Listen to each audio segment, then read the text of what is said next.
Welcome, everybody. We are here on behalf of the Kujichagulia Madison Center for Self-Determination to talk about cancer in Black and Brown. My name is Joshua Wright. I am a community project coordinator with the Carbone Cancer Center at the University of Wisconsin-Madison. And I am here joined by Dr. Travell Ellis and Dr. Anand Narayan to help talk about three specific kinds of cancer that are common cancers and how they are impacting the Black community. But we want to use this conversation to get a little bit familiar with them and also understand what we can do to do some prevention work, but also just understand this conversation and see what it is that comes up in how we talk about it. So the three kinds of cancers we are going to be covering specifically are breast cancer, prostate cancer, and colorectal cancer. So with that, I'd like to allow Dr. Travell Ellis to introduce themselves. Hi, everyone. Great to be here today. My name is Dr. Travell Ellis. I am a graduate of the University of Wisconsin School of Medicine and Public Health's MD, PhD program, and now work for Exact Sciences in the Health Equity Department. I'm a director of health equity over at Exact Sciences, and our goal over there is to eradicate cancer earlier for all people. And so my work directly influences our business practices around health equity, around getting people who are falling through the cracks to live their best lives possible, to reduce vulnerabilities, to overcome barriers, and get people screened for colorectal cancer. I'll talk more about the disease and how it's preventable. And just thank you so much to the Kujichagulia team for having me on today. Awesome. Thank you so much for joining us. Dr. Anand, can you unmute yourself and hop in there with an introduction? Yes, thank you so much for the invitation. It's a great honor and privilege to be here as part of the celebrations. My name is Anand Narayan. I'm an associate professor at the University of Wisconsin. I'm new to the Madison area, just came here about last year or so. Originally from Baltimore, spent most of my life there and did practically all my training there. And I was on faculty in Massachusetts for about 4 years or so. But I'm a breast imaging radiologist. I'm in the UW Carbone Cancer Center. I'm also the vice chair of equity in the Department of Radiology and the faculty director for diversity, equity, inclusion for the UW Carbone Cancer Center. Most of my interests are really in trying to make sure that we provide access to a wide variety of cancer screening services, but in particular breast cancer screening. So most of my research and clinical outreach career has been focused on trying to improve access for cancer screening to help patients get in to make sure that we can pick up cancer in an early stage before it causes too much trouble down the road. So that's been my research, administrative, and clinical career for most of my life, my existence. So it's a great honor and privilege to be here as part of the group and to learn from all of you and figure out how we can do a better job of providing care for our patients. Excellent, excellent. So I'm going to go ahead and share my screen and just put up a visual of the anatomy of the colon for Dr. Travell Ellis to get started on their portion.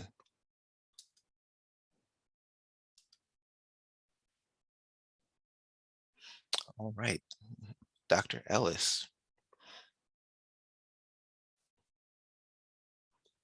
You may be muted. Thanks, Joshua. I Yes. appreciate this up for us. I really think it's important for us to level set and orient ourselves to what is the colon and what is not the colon in the gut. What organ are we specifically talking about? So the colon is the same word as the large intestine. As you look at the belly and the organs therein, you'll see the squiggle, the small pink squiggles, that would be your small intestine. And the large intestine is the U shape that comes off of the small intestine that goes to where you void or where you eliminate your bowels. So the large intestine is the place that absorbs water and nutrients, right? And leaves remains or waste that then exit your body through what ends at your colon and begins your rectum and ends at the anus. So when we think about cancer in this area, we actually talk about the whole spectrum, the colon and the rectum. There can be cancer in both places. And a lot of times people will not say the whole word of colorectal, but actually will just say colon to mean the inclusive organ. There are ways that we check the colon or screen the colon for disease, one of which that you've probably heard about is called a colonoscopy. So that is a visual exam of the colon where your provider will take a small camera and look inside your body and go along the path of the colon. So while Dr. Narayan is a radiologist and may look at the colon with what we call a CAT scan or a CT scan, the colonoscopy is actually, and it goes inside the body to actually look at each piece of the colon. There's others where we call a sigmoidoscopy, where you look at a stretch of the colon. And then there are things that you can do at home, which we call non-invasive tests that test the colon and test the presence of proteins and biomarkers or small nuanced microscopic markers that we can see what's going on with the colon. Is the tissue different than usual? And if so, is there blood there? Or is there DNA there that might be a little bit changed or abnormal than baseline, or what we know to be healthy tissue? And so these at-home tests you might have heard of are FIT, so fecal immunohistochemical test, FIT. That one tests for hemoglobin in the stool. And then there's what we call a multi-target stool DNA test, or a Cologuard, where we test not only for the hemoglobin protein, but we also test for DNA. So there's a couple different options, and we'll get into that as we talk on how we test that colon and make sure it's healthy. You can stop sharing, Joshua. Thank you. Awesome. I have 3 messages for the group today. And so I hope that as we think through our colon and our colon health, we could be partners together to do more to advocate for our communities to get screened. The first message is that colorectal cancer is a preventable cancer. And I'm not sure how many people know that. And so I wanted to be very clear, as that's the first message. It is preventable. How do we prevent it? Well, we do screening. We try to catch changes in that healthy tissue early enough that we can do something about them. When we catch the tissue in the first stages, so when the cells start to populate, accumulate, and they grow, and they become cancerous, we can remove them before they cause any detriment.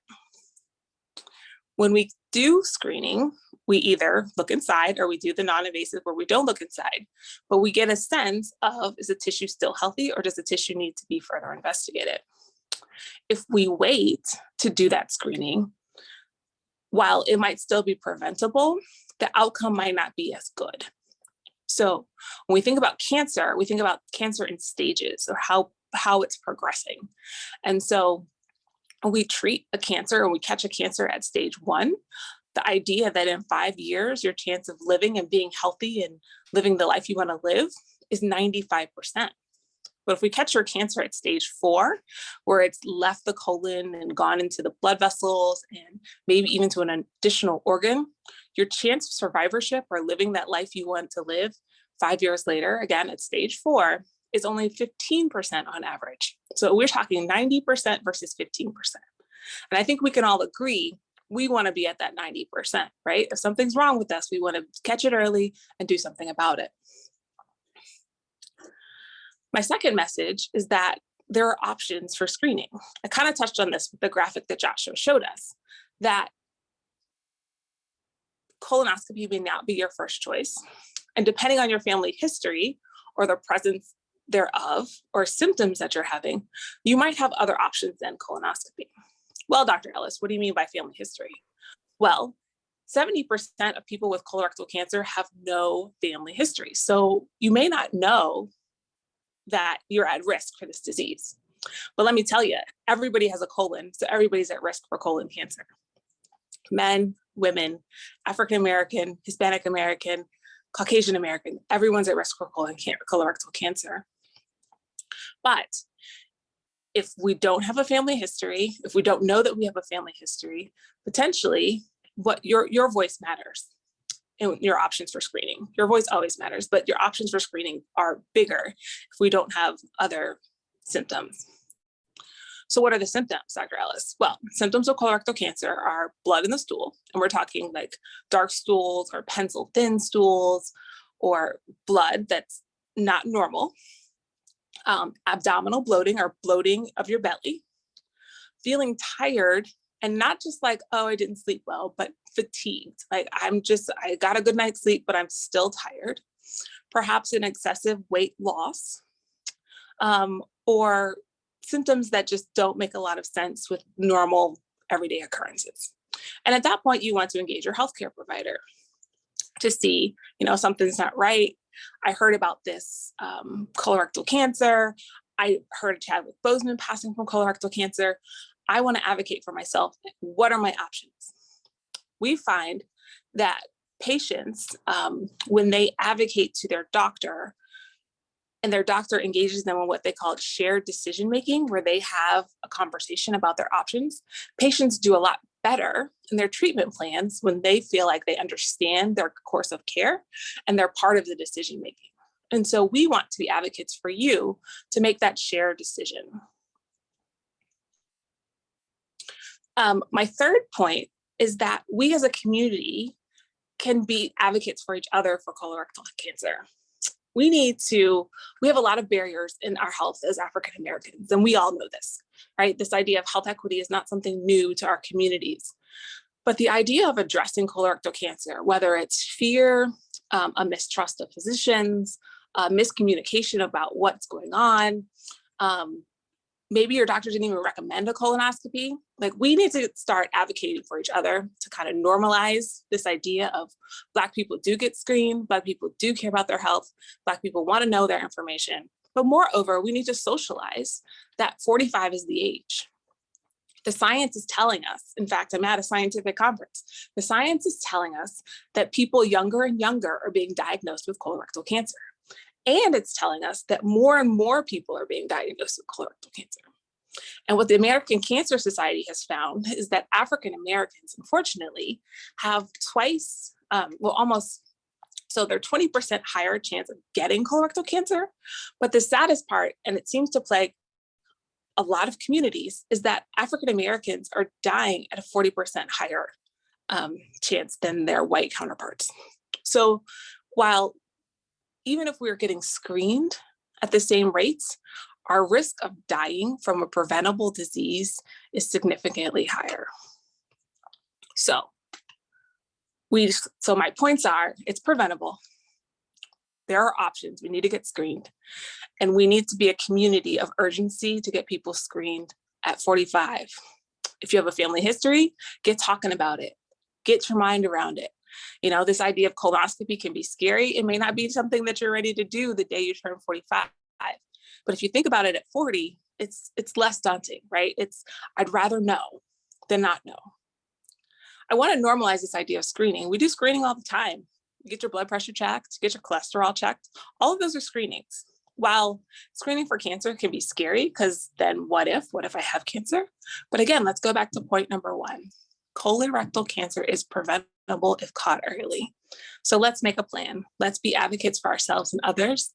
Let's figure out what's keeping our community from getting the best health that they possibly can. And let's beat this colorectal cancer disease. Thanks.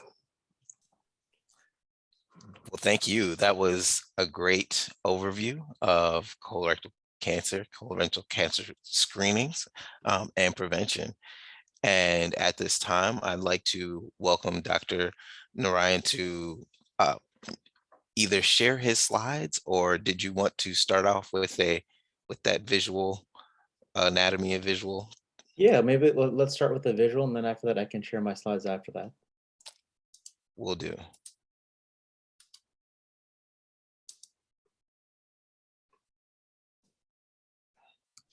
Okay, this is perfect. That was an amazing talk, Dr. Allison, and touched upon many of the concepts related to screening that I'm going to talk a little bit about in a couple of moments here. But Joshua has created this incredibly wonderful graphic right here that talks a little bit about some of the options here about how we can find breast cancer early. And that's really our goal, to make sure that we can find things early so we can really give ourselves the best chance at living as long as you possibly can. So some of the options there for finding things early are things like mammograms, which I'll talk about a little bit in the presentation about what they do.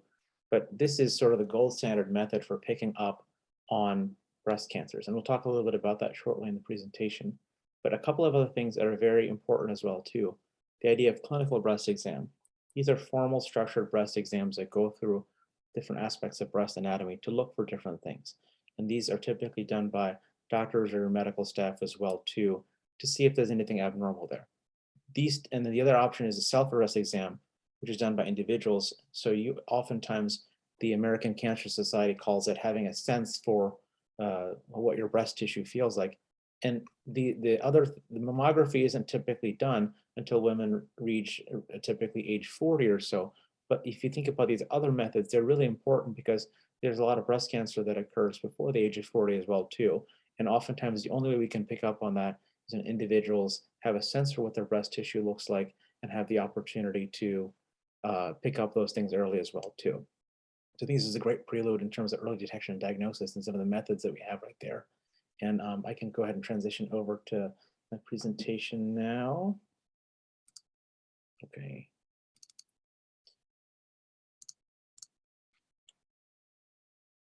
Okay, perfect. So it's once again an honor and pleasure to be here as part of the celebrations here.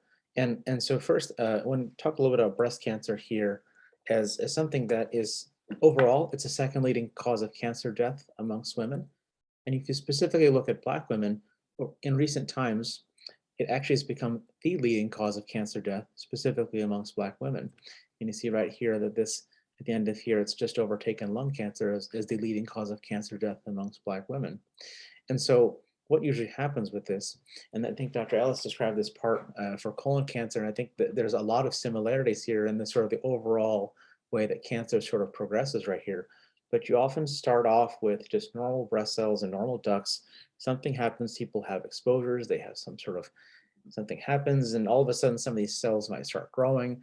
And some of these cells, if they become abnormal, they can grow more, and they can, as they grow more, they can become cancerous, and if they get abnormal, and then ultimately what we worry about is that it breaks through and it spreads. And in the case of breast cancer, we worry that these things will spread to other parts of organs, typically things like the bones, the liver, and the lungs, and the brain. So this is what we're trying to avoid. And as Dr. Ellis put this, essentially what we want to do is really catch these things at the earlier stage, because in the world of breast cancer, like in the world of colon cancer, when we pick up things early, it gives individuals the longest chances they have possible to live a long life afterwards. And so this is what we're going to do. We're going to pick up these things. And so looking specifically at Black women, this has been studied for several decades or so, but unfortunately, similar to the colon cancer statistics, Black women are 40% more likely to die from breast cancer compared with whites. And so why is that? So this has been studied in a number of different studies, and I want to highlight a couple of the most important studies that have looked at this in large scale databases right here. And this one paper here looked at Black-white disparities in breast cancer deaths. And this other paper here looked at women who are above the age of 65 and looked at breast cancer deaths. And if I want to summarize all the findings from all these large papers, the big thing is, the most important thing is access. And early detection is the most important factor that drives the differences in breast cancer deaths. And so what is early detection? And so in the slide that Joshua had, mammography is the gold standard method for picking up breast cancer early. So that typically means that people get mammograms, and it means people have pictures in two views. One is from top to bottom, and the other view is to the side. And this is the top to bottom view right here, and this is the one from this side. And what this does is you get a picture using X-ray technologies that looks something like this, where on the bottom here you have your top to bottom views, and on the top you have your side to side views. And as you get these images right here, what happens is that these images here, if you regular screen individuals, this is the strategy that reduces the most number of breast cancer deaths. So this regular screening reduces breast cancer death, and specifically starting at the age of 40. I want to highlight one specific point about the importance of screening, specifically in Black women, using this paper that came out of some of my former colleagues over at MGH. And what this paper did was to look at when women are diagnosed with breast cancer.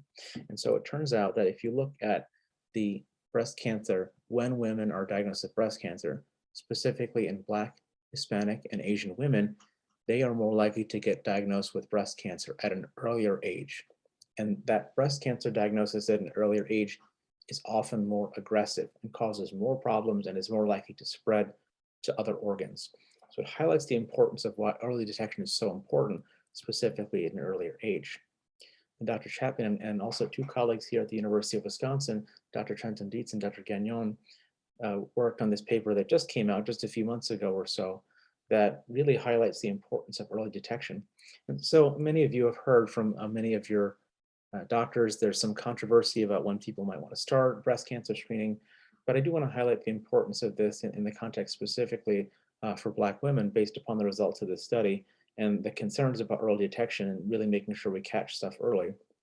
So what this paper did was oftentimes you don't actually have a lot of great information that really helps guide our clinical decision making because the research oftentimes does not include many enough racial ethnic minority patients. So Black, Hispanic, and Asian women are typically not included in many of the big studies. And so because they're not included as part of the big studies, we don't know a lot about how cancer affects women, what are the best strategies for prevention. So what these authors did, Dr. Chapman and colleagues, is to use statistical modeling, which is basically a way of trying to say, okay, well, we don't have the data here, so let's test this out using some computer scenarios and see what this would look like. And so what they specifically wanted to test out and look like was, what would it look like if we screen women at earlier ages and more frequently? How does that affect some of the breast cancer mortality disparities, the more deaths that we see in Black women compared with white women? And so they test this out and lots of different sort of strategies right here. And what they found is that by offering screening to Black women at earlier ages, that this actually can reduce breast cancer mortality disparities. So if you look at this paper right here, what they found was if you say for Black women, start screening, regular screening in women who are average risk at the age of 40 and do it every 2 years, you can reduce those breast cancer mortality disparities by 50%. You can go further and say, okay, Black women are more likely to get diagnosed with breast cancer early and they're aggressive. Maybe you should start at 40 and do it every year of breast cancer screening with mammograms. And if you did that, it would reduce breast cancer mortality disparities by 97%. So essentially all of the differences we see in breast cancer deaths comparing Black versus white women would go away if we started screening more aggressively at an earlier age. And so this finding, I think, is a really important one in terms of the importance of breast cancer screening and doing it early and really to making sure we get the benefits of mammography screening specifically for Black women who are more likely to experience adverse outcomes from breast cancer. And so lastly, I want to highlight one other thing that's really important that I think is something there, and it's the idea of trust. So healthcare systems have a long history and track record of violating the trust of racial ethnic minority patients. And this trust issue has very negative downstream consequences. And when trust is impaired, it leads to bad healthcare outcomes and it makes racial disparities worse. And so many of the instances in which healthcare systems and hospitals violated the trust of racial ethnic minority patients are categorized very well in this book by Harriet Washington. But this also bears out in some of the surveys and the polls that we see too, that Black and Hispanic individuals are more likely to be treated unfairly, and that also too that there's less trust for Black and Hispanic individuals, for doctors, for local hospitals in the healthcare system. And so what are some ways that we can sort of address some of these issues in the setting of like lack of trust? Well, for those of you in the audience here, you know your own body's best, you know how things feel, you know your own symptoms, and those feelings and sensations are valid, and that we as a healthcare system have to address those things adequately. And our healthcare system is complicated. It's all sorts of electronic medical record systems. You're dealing with hospitals, with insurance companies, outpatient clinics, and so many, and there's co-pays and there's deductible, and it's a very complicated system to navigate right here. But one of the, I think the most important things that to sort of carry through is to speak up and advocate for yourself and to get the care that you deserve because you deserve it. So that's my message. That's my last message out there. for that. And so to summarize things, Black women are 40% more likely to die from breast cancer, and regular screening mammography saves lives. And specifically in Black women, the starting at the earlier age of 40 and doing it every year is associated with a reduction in almost near elimination of breast cancer mortality disparities. And you know your own body best is my last message. And so advocate for yourself and the care that you deserve. Oh, and my last message as well too. So if you haven't got a mammogram, schedule a mammogram right now. And here's a phone number as well too. This is for the UW. If you're a patient at UW Carbon Cancer Center, and or if you haven't had a mammogram in a while, here's our phone number. I'm going to put this in the chat as well too. So we want to get you. We want to get that phone line buzzing right now. This is not a telethon or whatever. Anything like that too. You're not going to have a celebrity and answer the phone line for you, but it might save your life. So so pick up that phone, and no prizes or anything like that except for your own health and security and peace of mind. But anyhow, thank you so much for the invitation, and I'm happy to answer any questions or anything that pops up.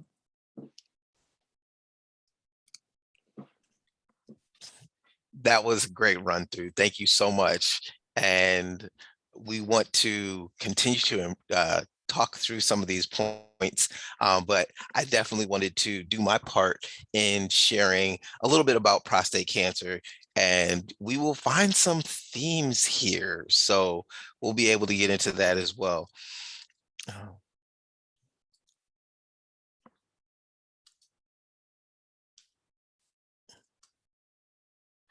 All right, so in my work at the Carbon Cancer Center and the Cancer Health Disparities Initiative, I am able to look at these numbers around disparities, but wanting to talk about prostate cancer specifically because it is a common kind of cancer, and we do see how it is impacting male populations, and this is specific because of anatomy. And so just looking at some of the screening strategies that are available for prostate cancer, we understand that there's the prostate specific antigen test. And so before kind of diving into that, I want to point out a little bit on this anatomy chart around where the prostate is in the male body and a little bit about its function. So we see here that the prostate is this pinkish colored mass here that actually goes around the urethra and sits right underneath the bladder in the body for men.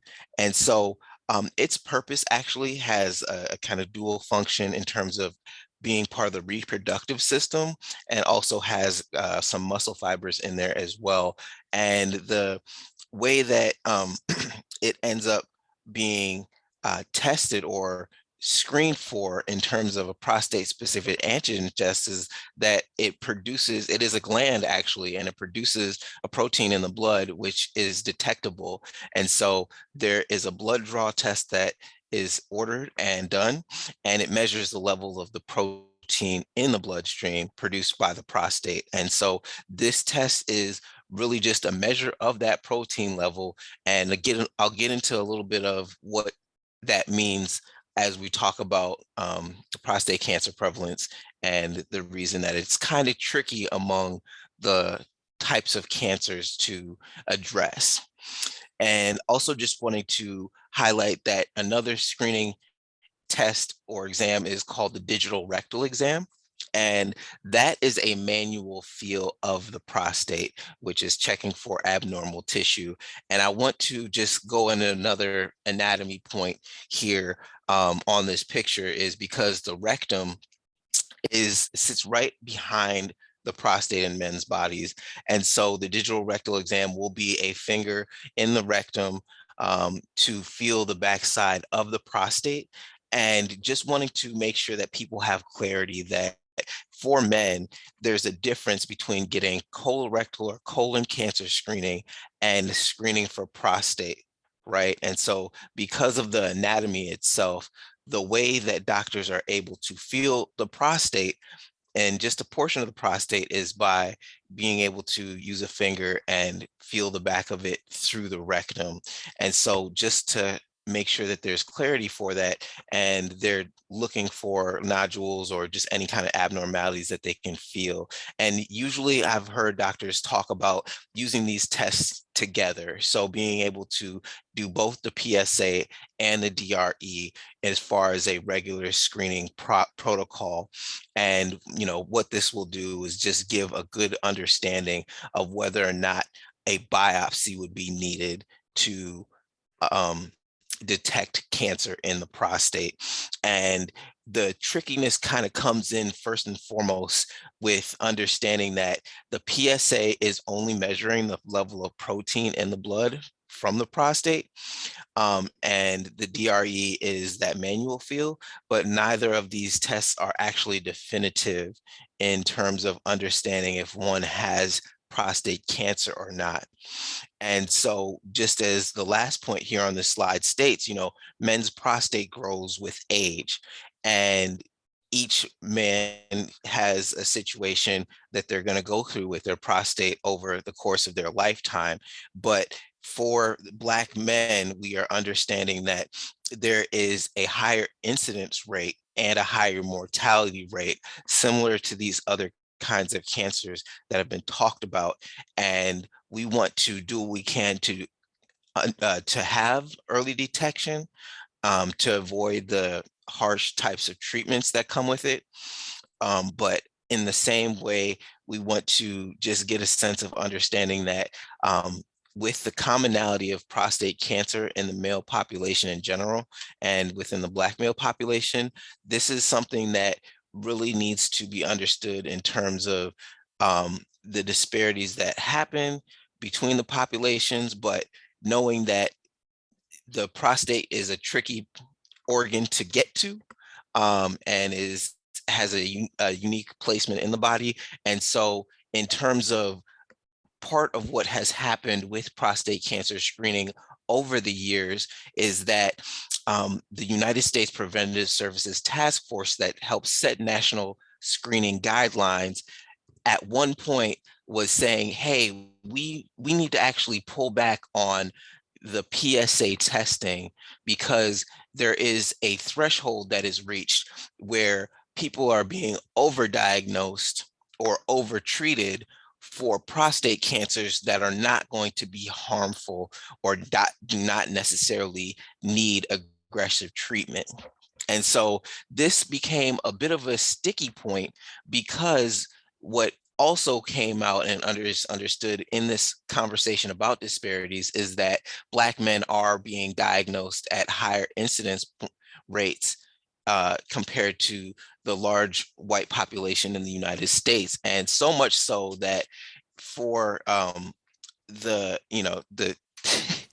the new cases from 2015 to 2019, the new rates of prostate cancer, the new cases of prostate cancer sits at about 183 for every 100,000 Black men versus 110 for per 100,000 white men. And so with that large of a difference in the new cases, we have a situation where prostate specific antigen testing is being taken back, or just like pulled back in terms of the recommended screening, is going to be detrimental for the circumstance of Black men that are actually having more cases.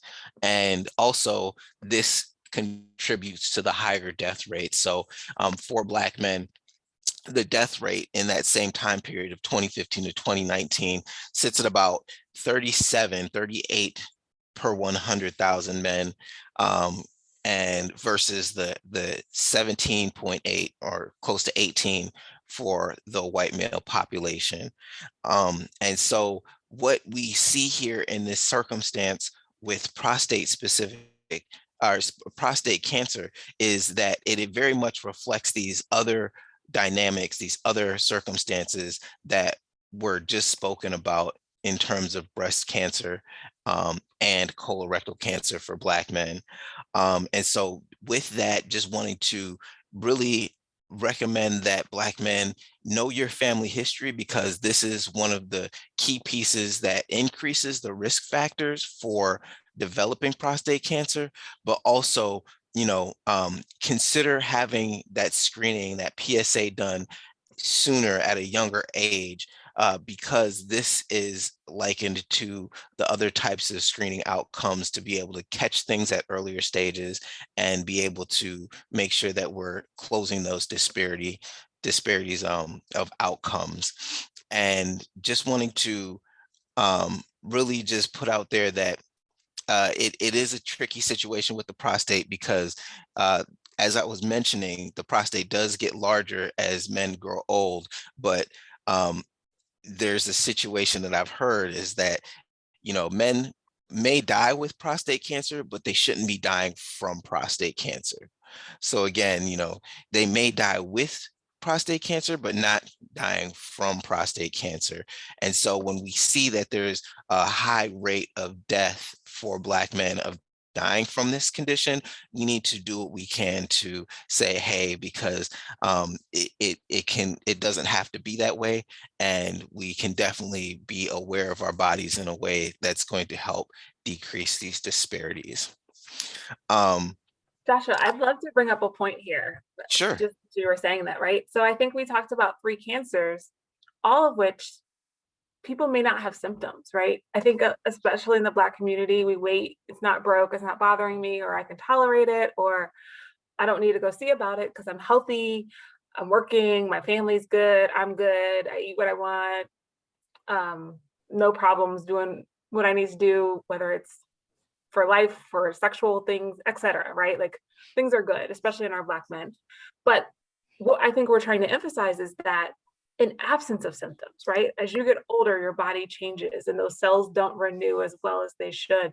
That you got to get checked out, just like you get your oil changed in your car, right? You're not going to see the frank symptoms, or your PSA might not grow off the charts, etc. But you should at least have a baseline and know this year I'm good. And if I go back and depending on the test, right? So mammography maybe every year, depending on your colorectal test, maybe it's every 1 to 3 to 10 years, prostate the same, right? We just got to get in a habit of like, yeah, I feel good, but I'm going to make my exam, get all my things checked off and be good, have that peace of mind. That's it. That's exactly it. And becoming more familiar with having these conversations as well. So I know before I got into this work, I wasn't aware of, prostate health. And now I'm in my spaces with my peers. I'm like, hey, fellas, we're needing to get a handle on this. Have you gotten your prostate cancer screening done? Have you gotten your PSA checked? And just being able to go into those extra steps of understanding is really helpful. And it's like, well, hey, nothing's going on. I'm like, what Dr. Ellis just said, we want to get a baseline. We want to have a understanding. Just knowing those numbers is key to be able to know how things are changing, because that's where the doctors will be able to tell. Now, if you have an initial elevated PSA, that doesn't necessarily mean that you're going through something, because also they have nothing to test it against for you as an individual. And so I'm so glad that you brought that up, because that's exactly the trickiness that comes about with prostate specific antigen testing and prostate health in general. It's interesting to talk about the oil change. I know for some people will say, you go to the place to get the oil change, and then they say, okay, once you're done your oil change, they'll put a little sticker on your car and says, next one is due this time. Can we schedule your appointment then?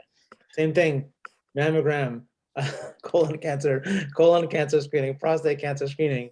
You get it done, and then you get that sticker up there. So I'm going to put that in your phone or something. Say this is the reminder. You can even get the appointment scheduled or whatever it is, to just have that say, okay, well, maybe 3 years from now, maybe 5 years now, 10 for his mammogram, maybe a year, maybe every 2 years, whatever it is.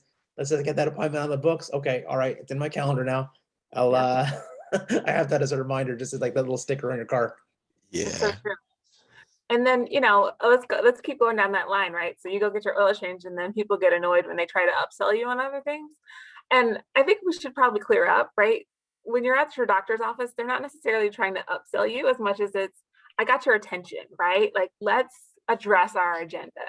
And I was trying to hit on this with the whole shared decision-making idea, that you're a valuable component. I think Dr. Narayan said it the same, right? You know your body. So once you're in there, like that's your 15 minutes. You want to be productive. Like you don't want to go here, there, and everywhere, but like maybe have three things. Like, okay, I want to get my screenings, right? So men, women.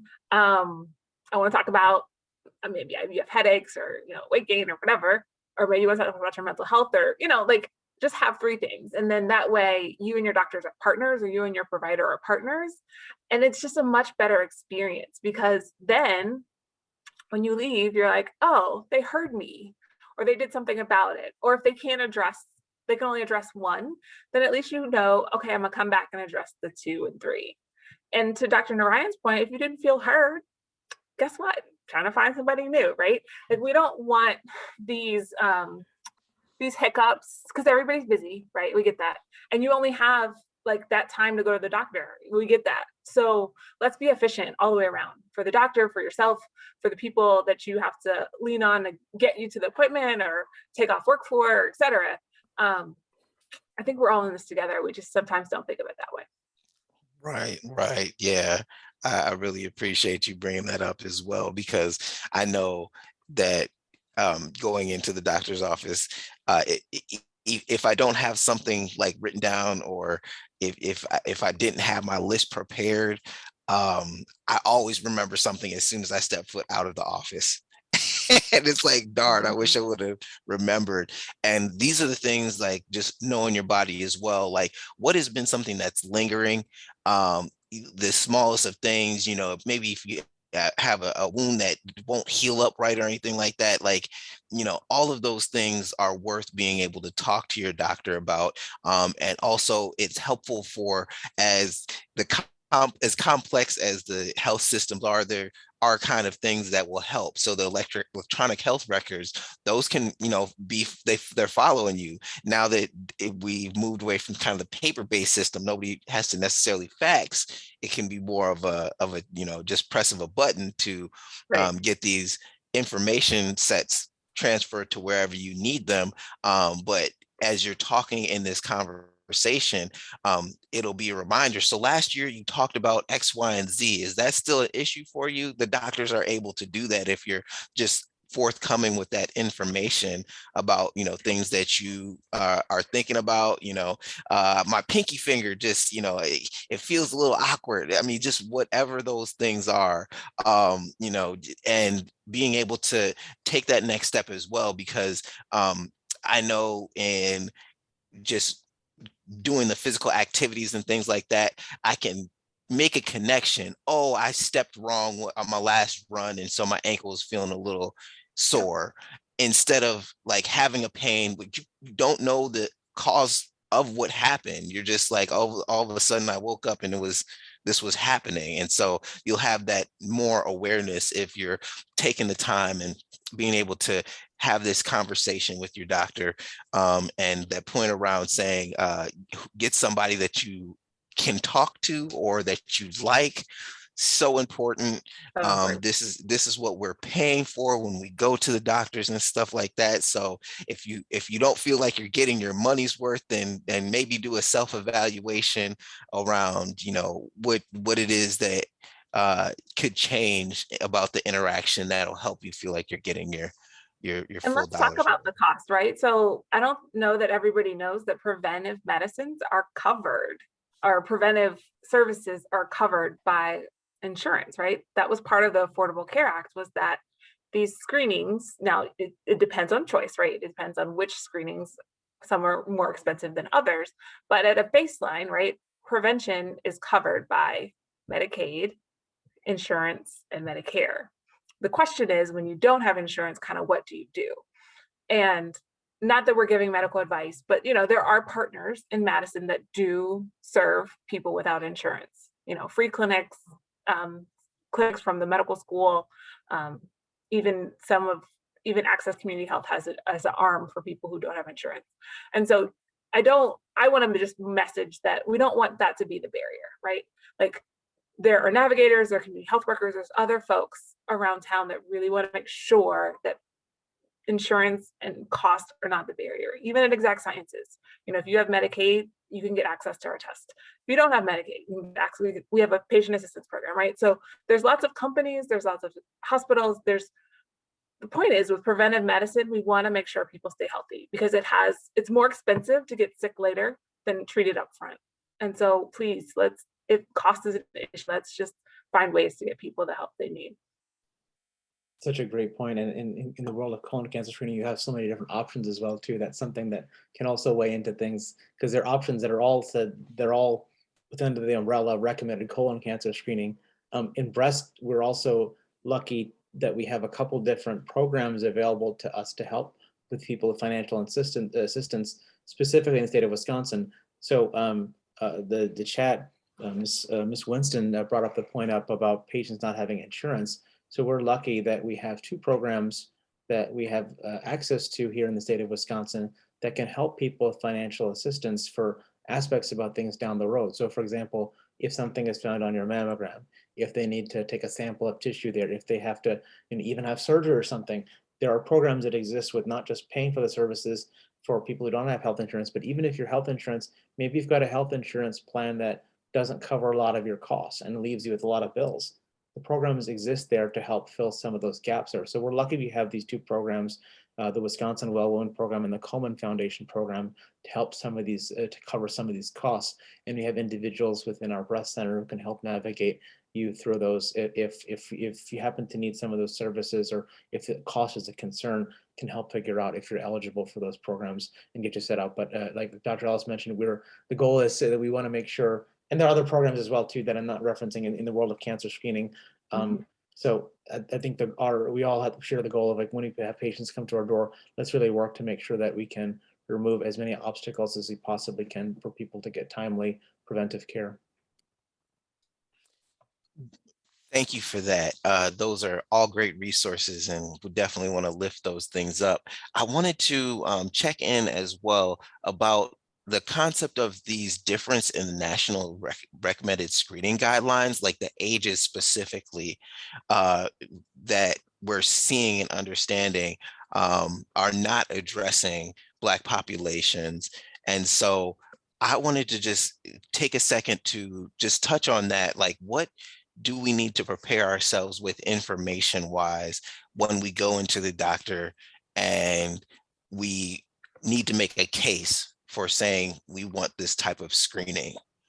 Yeah. So Joshua, you mentioned the United States Preventive Services Task Force, and we in the medical community rattle off those 6 letters, USPSTF, very quickly, but they are a guideline body that basically determines for these cancers that we're discussing today what might be the appropriate course of action for people based on age, and which screening modality or test might be recommended. They give ABC rankings for different tests. And so, of course, you want to go with a better test to make sure that you can rule out cancer at your time. For colorectal cancer, the USPSTF just last year, or is it earlier? Yes, just last year, it's all a blur, 2021, 2022, just lowered the screening age from 50 to 45 for all Americans. And that was in response to evidence that showed that younger people are getting cancer more and more. The incidence continues to climb. And while colorectal cancer can happen in people under 20 or people at 26 and 34, et cetera, based on the population studied, there was enough overwhelming evidence to say at 45-ish, between 45 and 50, is enough cancers that's being missed that the guidance should change. And so the rates were dropped. I don't have a complete understanding of the history of why 45 was already the age in African Americans, just that the incidence was higher. But I'm sure that there was a body of evidence and analysis to say, because of the incidence rates, because of disproportionate mortality in African Americans, physicians were encouraged to screen at 45. Unfortunately, the numbers in African Americans continue to persist, and the mortality number has not been impacted as much as it needs to be. We've gotten better, for sure, due to the work, due to the programming, due to getting people messages, getting people access. But we have a ways to go. A study was published a couple weeks ago out in California that showed that when you actually focused on race, two different racial groups, and treated them with a systemic fashion over years, you could close those disparity gaps. So that's promise, right? The idea that screening early, talking it up early, getting people in a system, getting them connected, following up, giving them a modality. I mean, it's a lot of things, but it can happen. So again, it's as much as the provider doing it as it is the patient doing it, as the system allowing all of these things to happen. So it's multifactorial, multi-level, and I think we're doing a better job of bringing all these different stakeholders to the table, including the patient, to make sure that everybody's understanding the need. Because as you saw in Dr. Narayan's slides, right, you got lung, you've got breasts, prostate, and then you've got colon, right? And so these three things are continuing to persist despite them going down, and they're unfortunately disproportionately killing African Americans. Yeah, Dr. Ryan, please jump in there. Yeah, it's interesting in the breast world. We have some differences in approaches about breast cancer screening, and some of these pertain to different age categories and groups, at which different groups will say you should start screening for everybody, start screening at 40. Some people say everybody should start screening at 45. Some people say start at 50. And just to give you some context for this, the U.S. Preventive Services Task Force, or USPSTF, it says basically everybody should start at the age of 50 and essentially get screened every 2 years. But before that, you should have a conversation with your doctor to kind of think about some of the pros and cons of screening to figure out whether it makes sense to start earlier. And that start earlier would be oftentimes 40. There are different guidelines that talk about this. The American Cancer Society, for example, says everybody should start at the age of 45 and they should get screened every year.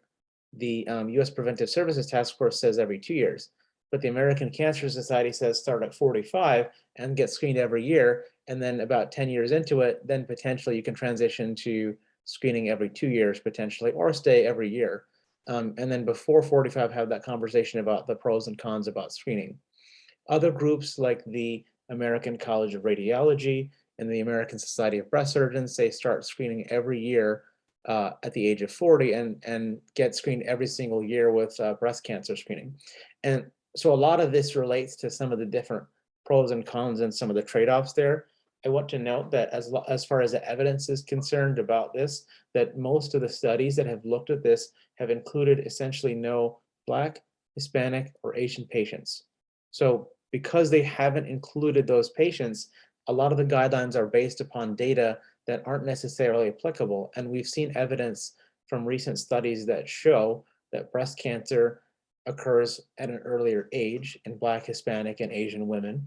And so when you think about that, you have to say, well, okay, well, the guidelines say this, but in different patient populations, that may not make as much sense. So that's something that in the context of, so these guidelines all weigh these things sort of differently in terms of making sense of things, but also give space for people to have conversations with their doctors and say, hey, I know that Black women get diagnosed with breast cancer at an earlier age. This is something that I want to start at an earlier age to make sure that nothing gets by, and that, I don't get one of these things popping up at an earlier age for me. And so you can have that, and there's space within the guidelines to have that conversation and to start an earlier age. But again, that may not be a conversation that may pop up that may be a conversation you may have to pop up on your own to have that discussion, because a lot of institutions have different policies and guidelines about when they'll start saying everybody has to get a screen or everybody has to do that. So that's something in terms of self-advocacy and taking charge of your own health. That's something that you can say, hey, you know what, I'm 40, we should have this conversation right now about this in terms of me getting screened earlier. Now, I do want to mention as well too, in terms of guidelines, there is one other important factor that's discussed, is that many people, and when I talk to individuals and you talk to patients and you see that many people have been affected by cancer, not just themselves, but their family members as well too. And when you have people who have, and most cancer, like with colon cancer, most colon cancer doesn't necessarily occur in people who've got family histories. It's the same story with breast cancer. You don't necessarily have to have a family history to get diagnosed with breast cancer. And for us, it's about 75% or 80% of individuals who get breast cancer don't have somebody in their family who had that. However, for those who do, and I see this a lot when I see patients, but for those who do, and who in many cases have been diagnosed with breast cancer at a very early age, then there is a role for potentially starting screening even earlier. Because if you have somebody in your family who is diagnosed with breast cancer when they're 35, when they're 40, you don't want to wait till that age or after that age to start your screening. So that's the thing, saying, knowing your body, knowing your own health, knowing the impact this has had on your family members and friends and other people around you, that where you can take the step to say, hey, this is there in my family. And we have pathways to do that as well too. We have a PATH clinic at UW that screens people for people who have higher risk of developing breast cancer, and many other facilities have other similar services as well too to provide that. But basically, the idea is that in those settings, you may actually want to start even earlier to catch anything earlier if you happen to be at higher risk. Thanks for bringing that up. I forgot to mention that, Dr. Narayan. So on colon, it's the same. So if you have a family member, and we're talking mom, dad, sister, brother, so first degree, the evidence really doesn't speak to grandma or auntie. But, perhaps if your aunt had it, maybe your mom, she just hasn't told you, or, those kind of things. But first degree relatives, you should screen at 40 or 10 years before that person had it. So again, if your mom might have had colorectal cancer, your dad had colorectal cancer at 53, perhaps you should be screening at 43, right? So that's less than 45.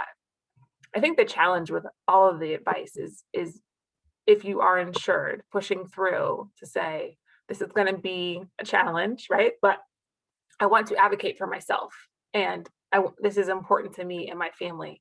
And so we got to get this done, right? So if mom had polyps or dad had polyps, right? You need a colonoscopy 10 years in advance. Yes.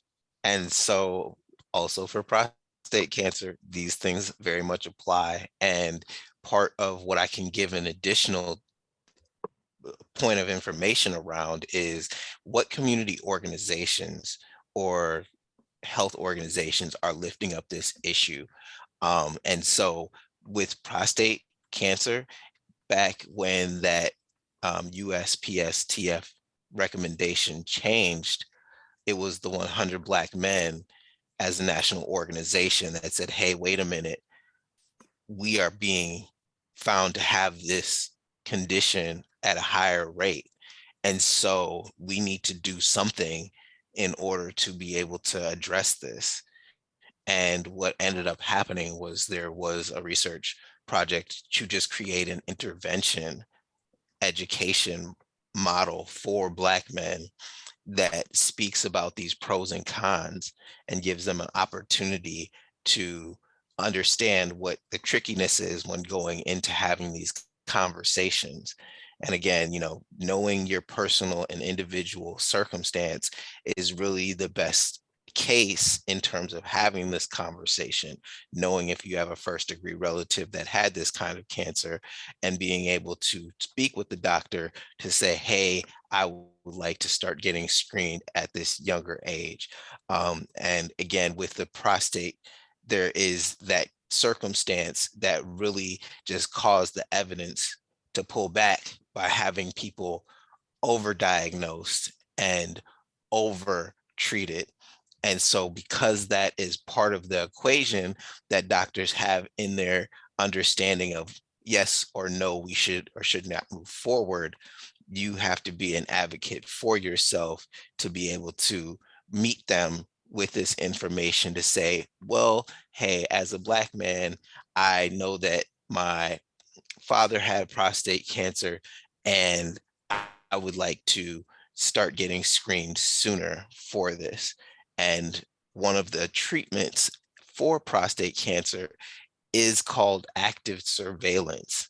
And so what that means is monitoring through these tests and not actually addressing it with any kind of physical treatment, particularly because they don't want to make an uncomfortable situation where it's not going to be harmful.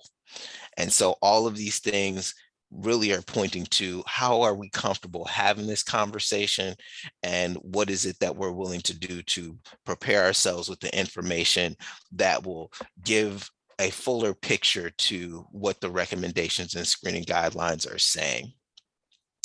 And yeah, just we've covered a lot of good things, and I know that I wanted to just follow up a little bit about uh, going into a little bit more around the participation in clinical trials. And so we were able to throw in there a couple times that participation in research is key. And what that means is, for the ways that these numbers come out, that means that you can feel a little bit better around saying, hey, somebody who looks like me was being thought of or was included in this study. And just wanting to start off with saying that as we are celebrating Juneteenth, as this is a moment that kind of is a historical piece, we want to understand that people have put in work to get us to where we are at, and wanting to mention that even though there have been things that have happened, mistrust, distrust with the medical field, there is advances that are being made in science, advances in treatment and medicines, and we want to do what we can to benefit those that are going to come later, because that will help make sure that if they experience something, that our contribution will help them be taken care of more effectively. So I wanted to just open up the conversation about participation in clinical trials. You know, something was just released a couple weeks back around, it's not as much that African Americans don't want to participate in clinical trials as much as they're not always offered. And so I think there's a little bit of both, Joshua, right? The idea that Yeah. there's remnants of Henrietta Lacks, and all very true, and distrust throughout that system, and what's happened as a result of it. But at the same time, we won't know if drugs don't work in certain people or give a malefactor in populations if they're not included in the pool, in the inclusion criteria. So many reasons why that is the case, right? Studies need to be designed to not exclude people based on certain aspects or comorbidities, and there's cross-functional reasons.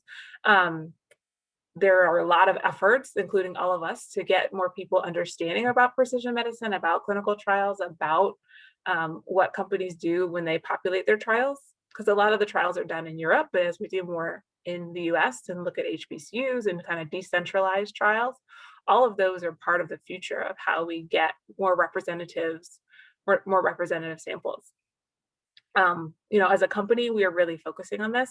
The national average for African Americans in clinical trials is like 8%, and we make up 12% of the population. And so, a goal should be match the representation in the country at the very least, right? So there have been studies just on African Americans in certain diseases. In fact, Dr. Narayan referenced a few, and those are good. We just have a long way to go. I think your point's excellent about clinical trials. And I remember in the ASCO, which is a big sort of oncology meeting a couple of weeks ago, people talked about some studies and about the participation in clinical trials, and how actually participating may actually have specific benefits in terms of racial ethnic disparities in outcomes, not just from the perspective of learning more about the diseases and figuring things out, but in a clinical trial itself, you're part of a standard protocol in which people get certain treatments at certain times, and people make sure that they get appropriate treatment at various time points and things. A lot of times what you mentioned about, not even being offered clinical trials, there are a lot of implicit and explicit biases that exist within the healthcare system that people say, oh, hey, this patient here, I don't think this patient is want to be part of this clinical trial. Well, in a clinical trial setting, everything follows standard protocols. And so there are studies that have looked at clinical outcomes in the context of clinical trials, and that have found that when everybody gets the same standard treatment, where people are treated equally and fairly, that outcomes are essentially the same. And I think that was one of the interesting takeaways from some of the sessions in the ASCO sessions, that talked about clinical trials and diversity in clinical trials, is that if you can ensure that standardized, fair care for individuals in which people get what the services that they need to take care of whatever problem it is, that you can essentially eliminate these racial ethnic disparities as well too.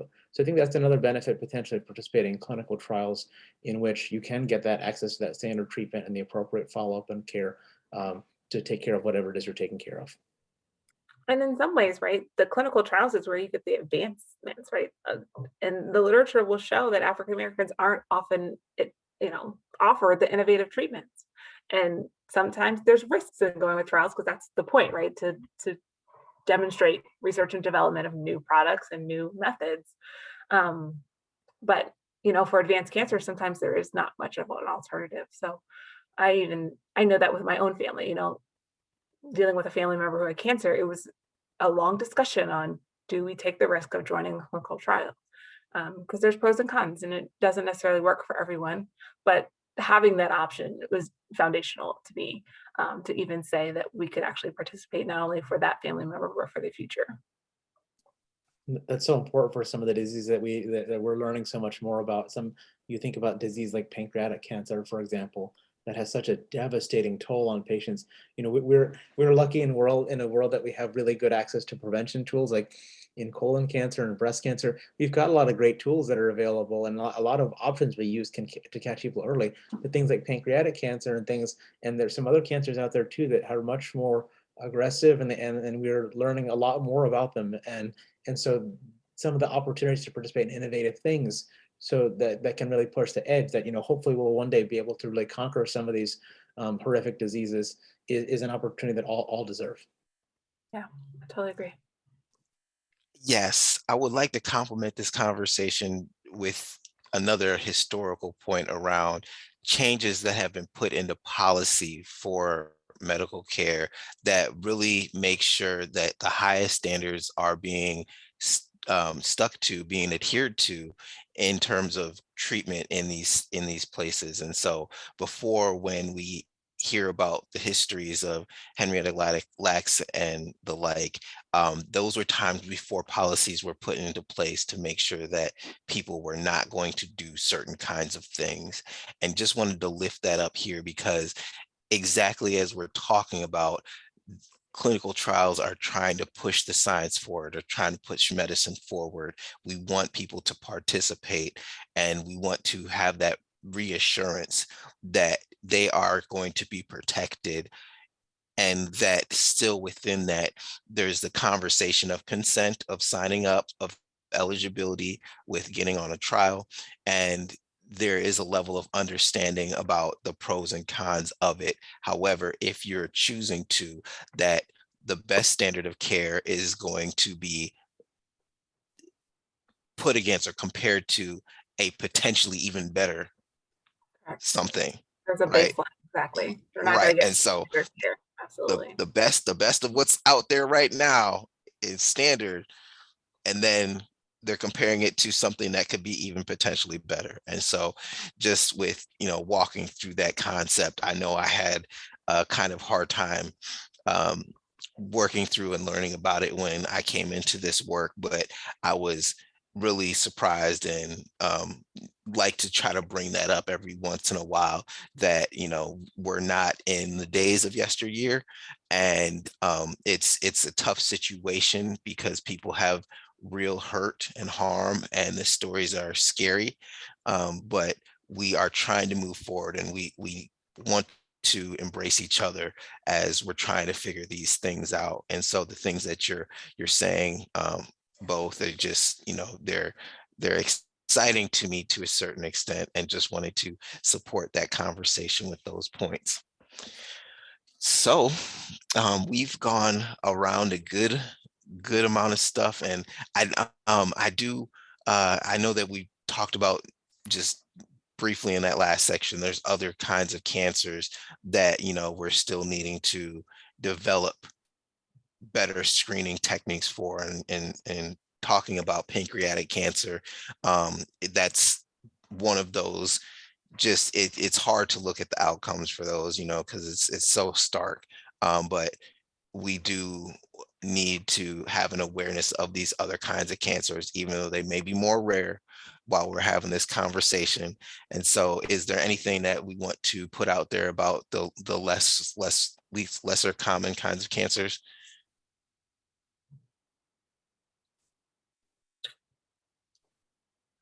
Go ahead, Dr. Ryan. I mean, I would just say that, unfortunately, disparities persist across all cancers. And so we still have to be as vigilant as we can in terms of our screenings and talking and understanding what other people had in terms of family history, and finding the provider that will advocate for us getting what we need to address these changes in our bodies. There, from an innovation side, there are some tools coming down the pike. I won't disclose all of them, but that could address some of these cancers, these lesser known cancers, because they are still debilitating. But we got to get some of these big ones right, get our processes together so that we can move on to the rarer ones. I'm looking forward to seeing some of the new findings and stuff you guys have where you have cooking over there to work on some of these problems. I wanted to highlight one other couple things about lung cancer as well too, which is a significant cause of morbidity and mortality. And I think we have had some changes recently where people who are now more eligible for lung cancer screening than they had been. So that's something, if you previously smoked in the past, or if you're currently smoking, that's something to connect with your providers for and ask them about lung cancer screening as well too. And you have to do some calculations. You have to figure out, okay, well, how long did I smoke for? How many years did I do that? About how many packs was I smoking? And you have to do some calculations to see if it figures out if it makes sense. But now we have a tool as well that can help screen for that, because that was one of the cancers that we were having a lot of troubles or issues with. And so happens specifically for Black women that there have been significant decreases in smoking rates that have actually reduced lung cancer death rates. And part of the reason why breast cancer is now the leading cause of death amongst Black women, of cancer-related death, is because Black women have reduced smoking rates at higher rates, to the point where you can actually see that drop in lung cancer mortality. And now the curves have crossed. I could send that slide, but basically the lung cancer and breast cancer death curves have crossed to the point where breast cancer is now the highest and lung cancer is now number 2 for Black women specifically. But nevertheless, I think if people are currently smoking or previously smoked, that's something to definitely check with your doctor about lung cancer, because that's a major one as well. And now we have a great screening test for that too, that actually reduces breast cancer, lung cancer mortality, in the context of other things like as well too, like trying to give people some strategies to help cut back and quit smoking as well. Doing that plus the lung cancer CT scan that we have available now too are also some strategies that can really help move the needle on that one. That's exciting to see that it's coming down, right? Like those are wins.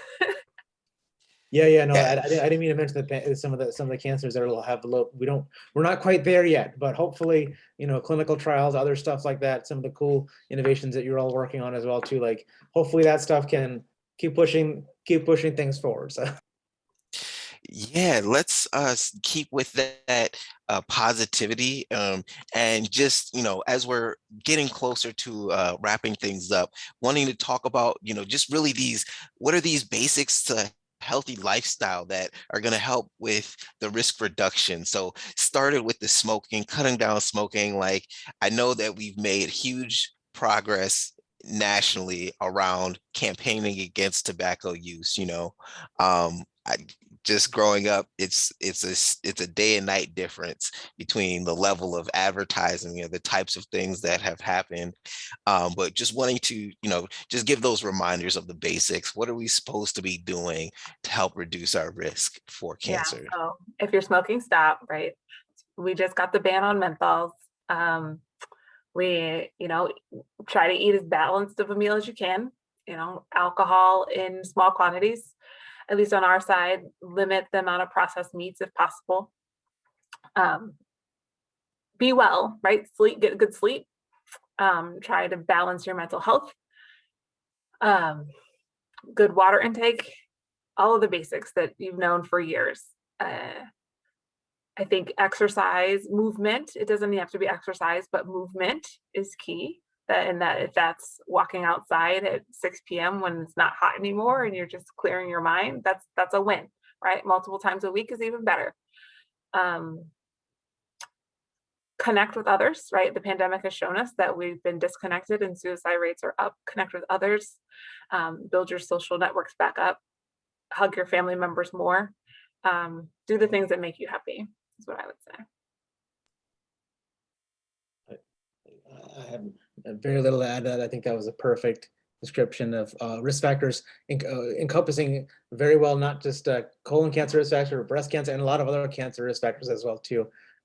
I think one thing I would add to that is that if you have family members who have some of these risk factors or things, if you have loved ones who, okay, I have a loved one, who's due, I know, she's of a certain age, like, okay, she should get her mammogram. Hey, hey, loved one, Yep. aunt that I love, auntie, whatever.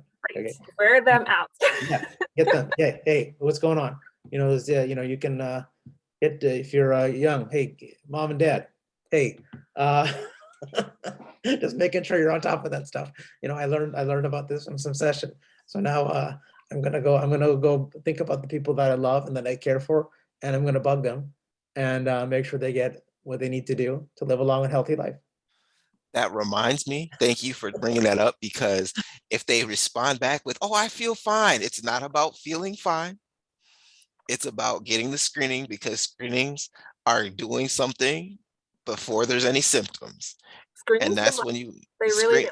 screenings really save lives. And so, just getting that understanding about saying, hey, we don't have to wait till you're feeling bad, because in the cases of cancer, that's going to be problematic. That if you're feeling pains and it's cancer related, that's You're going to be a tough anemic, go.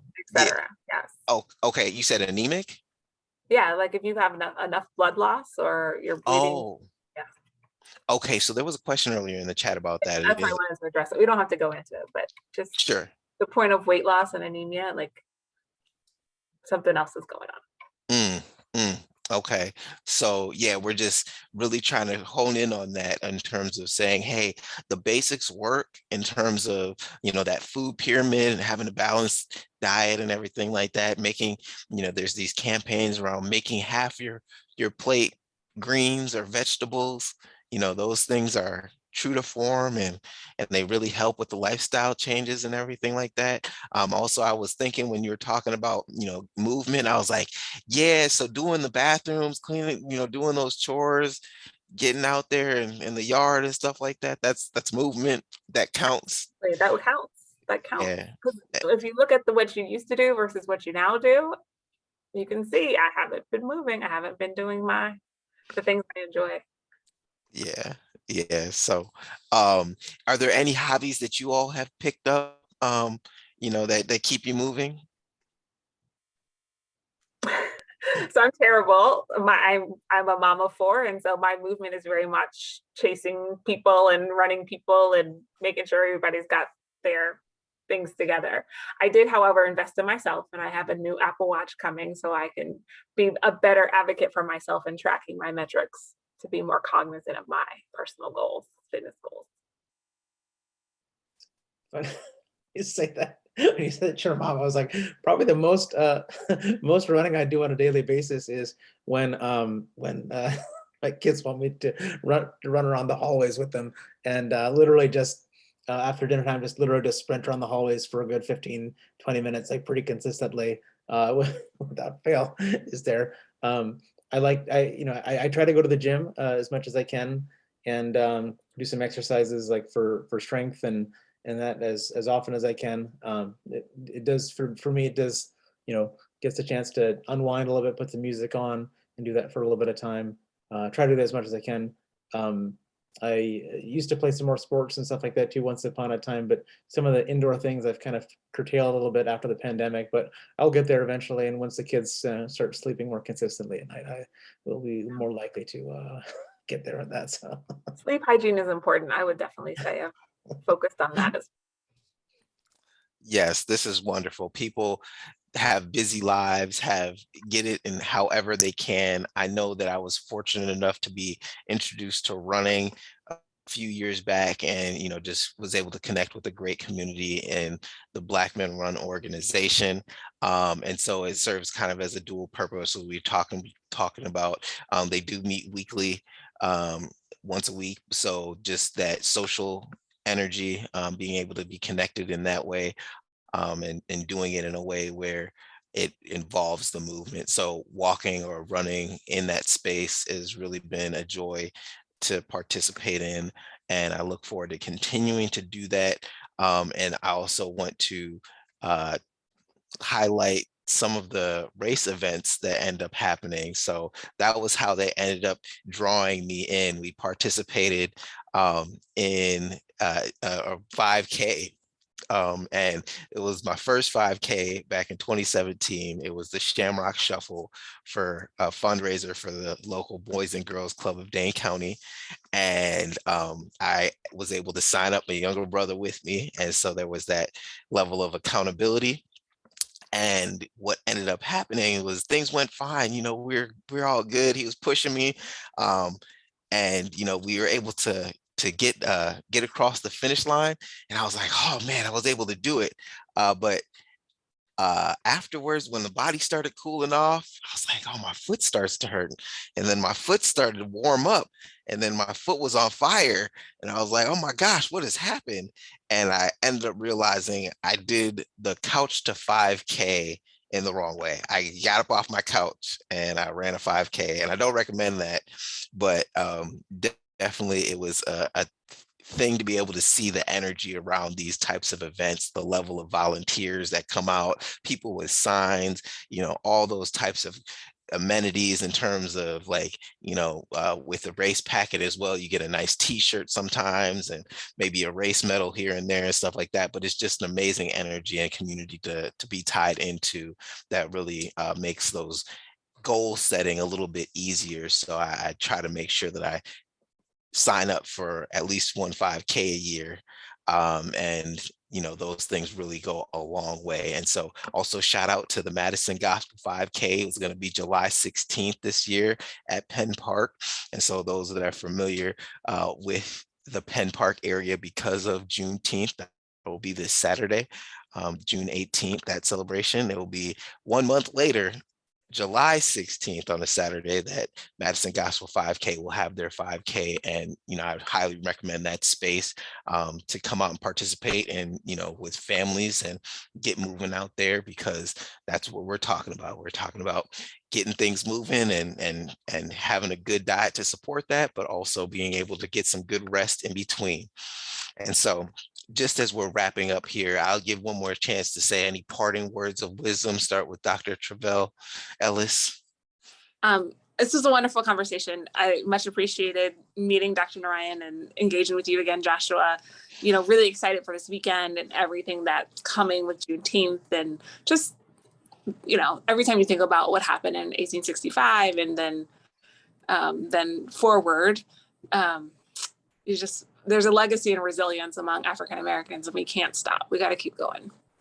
And so getting information, getting advocacy, getting us united in our strength is one of our strongest bonds. So I love that the Juneteenth Kujichagulia group is continuing to push the boundaries and do more. So thank you for allowing us to be here and be a part of the conversation.